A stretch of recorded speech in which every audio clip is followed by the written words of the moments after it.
Hello friends, welcome to my channel. আজকের আমি আবার একটা নতুন নোটিফিকেশান নিয়ে চলে এসেছি। আজকের নোটিফিকেশনের বিষয় হলো সিকিম পাবলিক সার্ভিস কমিশন থেকে। সিকিম পাবলিক সার্ভিস কমিশন থেকে নোটিফিকেশানটি হলো ফরেস্ট গার্ড। ফরেস্ট গার্ড অর্থাৎ বন বিভাগ থেকে নোটিফিকেশানটি বেরিয়েছে। তো সিকিম পাবলিক সার্ভিস কমিশনের যে বন দপ্তর আছে সেখান থেকেই এই নোটিফিকেশানটি বেরিয়েছে। এখানে কি নোটিফিকেশনটা হলো ফরেস্ট গার্ড। তো এখানে টোটাল সিট কটা? 53 হচ্ছে total seat.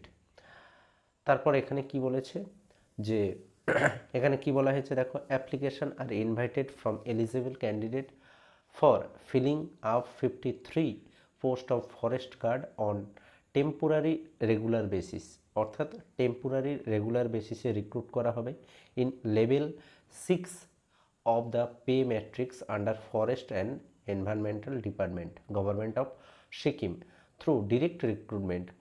All applications are to be made online in the commission website. অর্থাৎ টেম্পোরারি রেগুলার বেসিসে রিক্রুট করা হবে, 6 পে ম্যাট্রিক্স অনুযায়ী হচ্ছে স্যালারি দেওয়া হবে এবং এখানে কি বলা হয়েছে যে ডিরেক্ট রিক্রুটমেন্ট করা হবে। তাহলে টোটাল সিট কটা? 53টি সিট আছে। এবারে এখানে ক্যাটেগরি ওয়াইজ কটা করে পোস্ট আছে বা কটা করে সিট আছে এখানে বলে দেওয়া হয়েছে। দেখো, আনরিজার্ভের ক্ষেত্রে কটা আছে, ভাটিয়া লেপচা ওমেন, তারপর হচ্ছে Bhatia Lepcha BPL, other backward caste central list অনুযায়ী আদার ব্যাকওয়ার্ড কাস্ট, ওমেনদের ক্ষেত্রে বিপিএল এর ক্ষেত্রে আদার ব্যাকওয়ার্ড কাস্ট ক্লাসের স্টেট লিস্ট অনুযায়ী, হ্যাঁ, তারপরে শিডিউল কাস্ট শিডিউল ট্রাইব। তো এখানে টোটাল ক্যাটেগরি 17টা ক্যাটেগরিতে ভাগ করা হয়েছে এবং সেই ক্যাটেগরি ওয়াইজ কটা সিট, টোটাল 53 সিটকে কীভাবে ভাগ করা হয়েছে এখানে কিন্তু দেওয়া হয়েছে। তো এই নোটিফিকেশনের পিডিএফটা আমার টেলিগ্রাম গ্রুপে তোমরা পেয়ে যাবে। এই ভিডিওর মাঝে একটি কিউআর কোড থাকবে, যেটি স্ক্যান করলে আমার টেলিগ্রাম গ্রুপে জয়েন হতে পারবে এবং সেখান থেকে এই পিডিএফটা পেয়ে যেতে পারবে। যে কোনো চাকরি সংক্রান্ত নোটিফিকেশান আমি কিন্তু এই চ্যানেলে দিয়ে থাকি। তো যদি তোমাদের এইরকম চাকরি সংক্রান্ত আরও নোটিফিকেশান পেতে চাও তো চ্যানেলটি সাবস্ক্রাইব করে রাখো।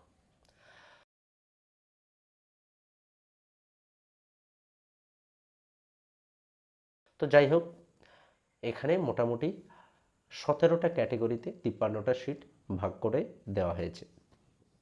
এইবারে এখানে গুরুত্বপূর্ণ বিষয়গুলি হলো, এখানে দেখো স্পোর্টস পার্সনদের ক্ষেত্রেও কিন্তু এলিজিবল আছে। স্পোর্টস পার্সনরাও, যারা স্পোর্টস পার্সন বা এক্স সার্ভিসম্যান তাদের ক্ষেত্রেও কিন্তু সিট, নির্দিষ্ট সিট সংখ্যা দেওয়া হয়েছে। ওই 53টা সিটের মধ্যে নির্দিষ্ট সিট সংখ্যা কিন্তু দিয়ে দেওয়া হয়েছে।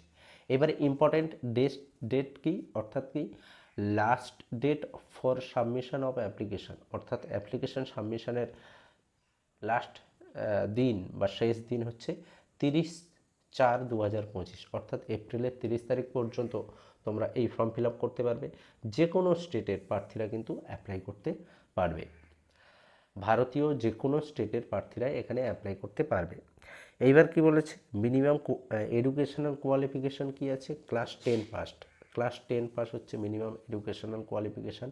এজ হতে হবে কত? 18 বছর, মিনিমাম 18 বছর এবং ম্যাক্সিমাম 24 বছর।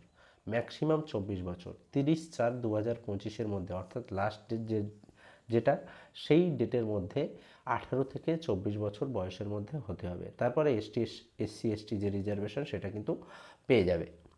তারপরে আছে আদার কোয়ালিফিকেশান। আদার কোয়ালিফিকেশানে আছে, প্রথমে দেওয়া হয়েছে যে should have knowledge of any of the state language, অর্থাৎ স্টেট ল্যাঙ্গুয়েজ সম্পর্কে তোমাকে জানতে হবে, অর্থাৎ সিকিমের যে স্টেট ল্যাঙ্গুয়েজ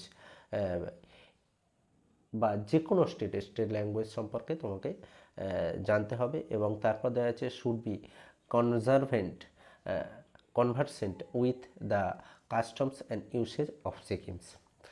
তারপরে এখানে রিকোয়ার্ড ডকুমেন্টস, অর্থাৎ ফর্ম ফিল আপ করতে গেলে কী কী ডকুমেন্টস লাগবে এখানে প্রথমে বলেছে যে candidate must be position of either Sikkim subject certificate or certificate of identification issued by the competent authority under a relevant order of the state government। অর্থাৎ এখানে আইডেন্টিফিকেশন সার্টিফিকেট, অর্থাৎ সেটা আধার কার্ড হতে পারে বা সিকিম সরকারের কোনো আইডেন্টিফিকেশন সার্টিফিকেট দিতে হবে। তারপর কি আছে, ক্যাটেগরি সার্টিফিকেট দিতে হবে। তারপর no objection certificate from the head of the department of the employee candidate, অর্থাৎ কেউ যদি এমপ্লয়ি হয়ে থাকে সেখানে নো অবজেকশন সার্টিফিকেট দিতে হবে। তারপর কি আছে, should have valid local employee card issue by the appropriate authority of the government of Sikkim. তারপরে আছে marital status certificate for the female candidate. Female ক্যান্ডিডেটদের ক্ষেত্রে ম্যারিটাল স্টেটাস সার্টিফিকেট, অর্থাৎ ম্যারিড হলে ম্যারিড সার্টিফিকেট কিন্তু দিতে হবে, ম্যারেজ সার্টিফিকেট কিন্তু দিতে হবে।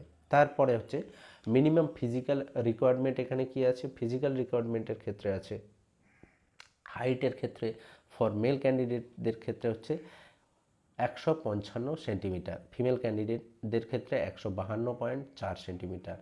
তারপর আছে চেস্ট গ্রোথ কত হতে হবে, মেল ক্যান্ডিডেটদের ক্ষেত্রে 84, ফিমেল ক্যান্ডিডেটদের ক্ষেত্রে এটা দেওয়া নেই। তারপরে হচ্ছে চেস্ট এক্সপেনশন, অর্থাৎ চেস্ট এক্সপেনশনের ক্ষেত্রে হচ্ছে মেল ক্যান্ডিডেটদের ক্ষেত্রে 90 সেন্টিমিটার, কিন্তু ফিমেলদের ক্ষেত্রে বলা নেই। তারপরে হচ্ছে ওয়াকিং, হাঁটার ক্ষেত্রে হচ্ছে মেল ক্যান্ডিডেট 15 কিমি উইথিন 4 আওয়ার্স, অর্থাৎ 4 ঘন্টায় 25 কিমি হাঁটার ক্ষমতা থাকতে হবে। এবং ফিমেলদের ক্ষেত্রে 16 কিমি উইথিন 4 আওয়ার্স, অর্থাৎ 4 ঘন্টায় 16 কিমি হাঁটার ক্ষমতা থাকতে হবে। তারপরে এখানে কি বলা হয়েছে, scheme and syllabus of examination. এখানে সিলেবাস এক্সামিনেশন অ্যাপেন্ডিক্স 1 এবং 2তে হচ্ছে দেওয়া আছে, কমিশন ওয়েবসাইটে গিয়ে তোমাকে জানতে হবে। তারপরে এখানে আরেকটি বিষয় হলো অ্যাপ্লিকেশন করার জন্য তোমাকে কিন্তু 200 টাকা পে করতে হবে। এখানে দেখো 11 নম্বরে বলা হয়েছে application fee amount of race 200, অর্থাৎ অ্যাপ্লিকেশন করার জন্য তোমাকে 200 টাকা পে করতে হবে। তো এই মোটামুটি নোটিফিকেশনের মূল বিষয়, এছাড়া আরও বিভিন্ন বিষয় আছে। সেই বিষয়গুলো জানার জন্য আমার টেলিগ্রাম গ্রুপ থেকে তোমরা পিডিএফটা পেয়ে যাবে, সেখান থেকে তোমরা ডিটেলসে আরও জানতে পারবে। তো আজ এ পর্যন্তই, দেখা হবে আবার পরের ভিডিওতে। ধন্যবাদ।